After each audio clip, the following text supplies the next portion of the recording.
اور ایک social worker ہونا چاہیے، اور آبویسلی اگر پروستھیٹکس کا پیشنٹ ہے تو پروستھیٹسٹ ہونا چاہیے. تو وہ مل کے جو ہے ایک سائیکالوجسٹ جو اس کی سائیکولوجیکل ٹریننگ کرے گا، اس کو ایکسیپٹنس کی طرف لے کر جائے گا. تو یہ بہت ضروری ہے کہ ٹیم ورک ہو، اور ٹیم ورک ہوگا تو اتنی زیادہ ہمیں جو ہے وہ بینیفٹس ملیں گے پیشنٹ کی ایکسیپٹیبلٹی کی طرف. مریضوں اور ان کے گھر والوں کو مصنوعی اعضاء کے حوالے سے کون سی بنیادی آگاہی ہونی چاہیے؟ اب ایسا ہے کہ پیشنٹ سے زیادہ فیملی کا رول ہے، کیونکہ فیملی کو جب تک اویئرنیس نہیں ہوگی تو وہ پیشنٹ کو کیسے اس طرف لے کر آئے گا. پیشنٹ تو خود ایک پیشنٹ ہے اور وہ کیسے اس چیز کو سمجھے گا. تو اس کو موٹیویشنل سپورٹ جو اس کو گھر سے ملنا ہے وہ کوئی ڈاکٹر پرووائڈ نہیں کر سکتا. تو وہ گھر سے ہی اسٹارٹ ہوگا. اس کو موٹیویشن اور اس کی جو فزیوتھیراپی ہے، جو اس کو ہوم ورک ملے گا کہ آپ نے یہ فزیوتھیراپی ان کو گھر پہ کروانی ہے، اور ساتھ ہی ساتھ ان کی ٹریننگ، ان کی موٹیویشن، اور ڈیوائس کی مینٹیننس بہت ضروری ہے، کیونکہ ڈیوائس ہی بہت مہنگی ڈیوائسز ہوتی ہیں اور اس کی مینٹیننس بہت ضروری ہوتی ہے. پراپر کیئر اور پراپر یوزیج، اگر یوزیج ٹھیک نہیں ہوگا تو کبھی بھی وہ صحیح نہیں ہوگا پیشنٹ کے لیے. تو اس کا یوزیج آنا چاہیے. ہمیں پہلے ان کو سکھانا پڑے گا تاکہ وہ پیشنٹ کو اچھی طرح سے سمجھا بھی سکیں اور ٹریننگ کروا سکیں، اور پھر باقاعدگی سے ان کا فالو اپ کرنے کے لیے ان کو سینٹرز پہ لے کر آئیں. تو یہ بہت ضروری ہے کہ پیشنٹ کو اویئر کیا جائے اس بارے میں. ٹھیک ہو گیا. Shorthand book and medical teaching and learning پر آپ نے ایک کتاب لکھی ہے. اس کتاب کو لکھنے کی انسپریشن کہاں سے آئی، اور اس کتاب کے کنٹینٹ کے حوالے سے ہمارے ناظرین کو بتائیے. So recently I had the honor of writing the second edition of my book titled Short Handbook on Medical Teaching and Learning. اور مجھے انٹرنیشنلی تو بہت سی کتابیں ہیں میڈیکل ایجوکیشن پہ، لیکن پاکستان میں ابھی تک کسی نے میڈیکل ایجوکیشن پہ کتاب نہیں لکھی تھی. میرا فرسٹ ایڈیشن 2021 میں پبلش ہوا تھا. ڈیورنگ کووڈ ڈیز میں نے اس کو رائٹ کیا تھا، اور اب ریسنٹلی میں نے 2025 میں اس کا سیکنڈ ایڈیشن لکھا ہے. اور مجھے انسپریشن سچ کہوں تو آنیسٹلی اسپیکنگ کہ اس میں مجھے اپنے اون ایکسپیرینس سے مجھے یہ انسپریشن ملی تھی. بینگ اے اسٹوڈنٹ میں سوچتی تھی کہ لرننگ ریسورسز بہت لمیٹیڈ ہیں، اور ایز اے ٹیچر بھی ہمیں ایک پریکٹیکل گائیڈنس کی ضرورت ہوتی ہے. So I decided to create something جو کہ پریکٹیکل بھی ہو، افیکٹو بھی ہو، اور اسٹوڈنٹ سینٹرڈ لرننگ پہ بیسڈ ہو. اور میں چاہتی تھی، میرا ایم تھا کہ میں اسٹوڈنٹ اور ٹیچرس کے لیے ایک ٹیچنگ اور لرننگ میتھڈولوجیز جو ہے وہ لکھوں جو کہ ان کی جرنی کو اسموتھ اور پروڈکٹیو بنا سکے. اور اسی وین کے ساتھ میں نے اپنی بک لکھی ہے آن میڈیکل ایجوکیشن. ٹھیک ہو گیا. اور اس کا میں سارا کریڈٹ جو ہے کنگ ایڈورڈ اور ہمارے worthy vice chancellor professor doctor Mahmood Ayaz کو ٹریبیوٹ دینا چاہوں گی کہ انہوں نے اپنی فیکلٹی کو گرو کرنے کے لیے، اپنے آئیڈیاز کو ریالٹی میں کنورٹ کرنے کے لیے فیکلٹی ڈیولپمنٹ پروگرامز کے ذریعے اپرچونیٹیز پرووائڈ کی ہیں. سپورٹنگ ڈیوائسز جو ہے ان کے بننے کا پروسیس کیا ہے اور یہ کیسے بنتی ہیں؟ سپورٹنگ ڈیوائسز جو آرتھوسز ہیں ان کا ایک پروسیس ہے. ہماری پراپر ورک شاپ ہوتی ہے جس کو آرتھوٹکس اینڈ پروستھیٹکس ورک شاپ کہا جاتا ہے. یہ ریہیبلیٹیشن ڈپارٹمنٹ کے انڈر آتی ہے، اور اس میں ڈفرینٹ سیکشنز ہوتے ہیں. جب پیشنٹس آتا ہے تو سب سے پہلے اس کی میجرمنٹ ہوتی ہے، اور پھر کاسٹنگ ہوتی ہے. اس کے بعد یہ مولڈنگ سیکشن میں جاتا ہے جہاں پر بالکل اس میجرمنٹس کے اکارڈنگ ریکٹیفیکیشن کی جاتی ہے اس ماڈل کی. تو ہمارے پاس پازیٹیو ماڈل آ جاتا ہے. اس کے بعد لیمینیشن سیکشن میں جاتا ہے. لیمینیشن سیکشن کے بعد فرسٹ ٹرائی ہوتی ہے پیشنٹ پہ فٹ، کیونکہ اگر فٹنگ پراپر نہیں ہے پیشنٹ پر تو ڈیوائس کا کوئی فائدہ نہیں. ہم جتنی مرضی اس کو ایستھیٹیکلی بیوٹیفل بنا لیں یا جیسے بھی، لیکن اگر وہ فٹنگ پرابلمس آتی ہیں تو وہ پیشنٹ کے لیے فائدہ مند نہیں ہوگی، الٹا نقصان دے گی. تو first try is very important.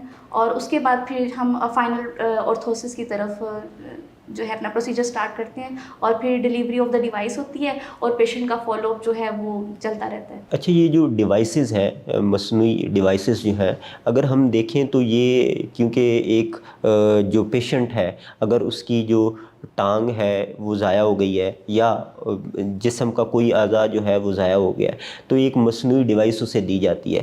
تو اس ڈیوائس کا جو کرائٹیریا ہے وہ کیا ہوتا ہے؟ کیا یہ ڈیوائسز جو ہیں وہ انتہائی مہنگی ہوتی ہیں؟ اگر یہ مہنگی ہوتی ہیں تو جو پیشنٹس جو ہیں جو انہیں افورڈ نہیں کر سکتے تو ان کے لیے اس کا کیا کرائٹیریا ہے؟ میں ہاسپٹل، جیسا کہ آپ کو پتہ ہے کہ بہت پرانا ہسٹوریکل انسٹیٹیوشن ہے، اور یہاں پر یہ ڈپارٹمنٹ جو ہے ریہیبلیٹیشن کا جو ہماری ورک شاپ ہے یہ بہت پرانی ہے. پنجاب کی آپ کہہ لیں کہ فرسٹ ورک شاپ ہے.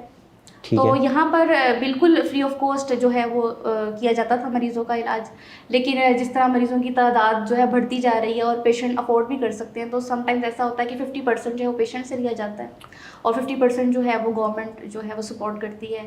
اب ڈفرینٹ NGOs بھی منسلک ہو گئی ہیں ہمارے میں ہاسپٹل میں، تو اس طرح ہے کہ ان کو فری آف کاسٹ بھی جو ہے وہ پروسیسز فراہم کی جاتی ہیں، ماڈیولر پروسیسز بن رہی ہیں. اور اپر لم میں دیکھا جائے تو یہاں پر بائیونک آرمز بننا سٹارٹ ہو گئے ہیں، اور یہ بڑی فخر کی بات ہے کہ یہ ایسا انیشیٹو پاکستان میں لیا گیا ہے جس میں myoelectric technology just like the robotic hand without any surgery اور without any fitting inside, تو یہ جو ہے ایکسٹرنل فٹنگ ہے بالکل، اور مسل کے تھرو جو ہے سینسرز لگائے جاتے ہیں، مسلس کے اوپر سینسرز لگائے جاتے ہیں، وہ سینس کر کے اس کو ایمپلیفائی کر کے جو ہے وہ بالکل نیچرل موومنٹس دیتی ہیں، like just like a normal human hand. تو یہ ٹیکنالوجی آ گئی ہے. یہ بہت ہی مٹیریل ایکسپینسو ہوتا ہے، لیکن یہاں پر جو ہے وہ فری آف کاسٹ دی جا رہی ہیں. اسٹوڈنٹس، ٹیچرز اور پیشنٹ کے لیے آپ کا کوئی پیغام جو آپ دینا چاہیں؟ Very important message.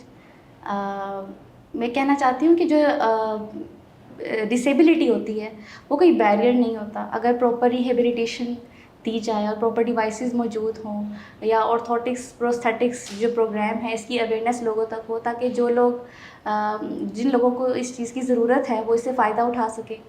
اور اسٹوڈنٹس کے لیے بہت پرومسنگ کریئر ہے پرسیو کرنے کے لیے آگے. اور ٹیچرس کے لیے میرا یہ پیغام ہے کہ آپ کے پاس جو علم ہے وہ شیئر کریں دوسروں کے ساتھ، بیکاز آئی اسٹرانگلی بلیو کہ علم بانٹنے سے ہمیشہ بڑھتا ہے، کم نہیں ہوتا. ڈاکٹر سنبل عارف صاحبہ، پروگرام میں شرکت کے لیے آپ کا بہت شکریہ. اس پروگرام کے حوالے سے اپنا فیڈ بیک کومنٹ باکس میں لکھیے. اگلے پروگرام تک دیجیے اجازت. اللہ حافظ.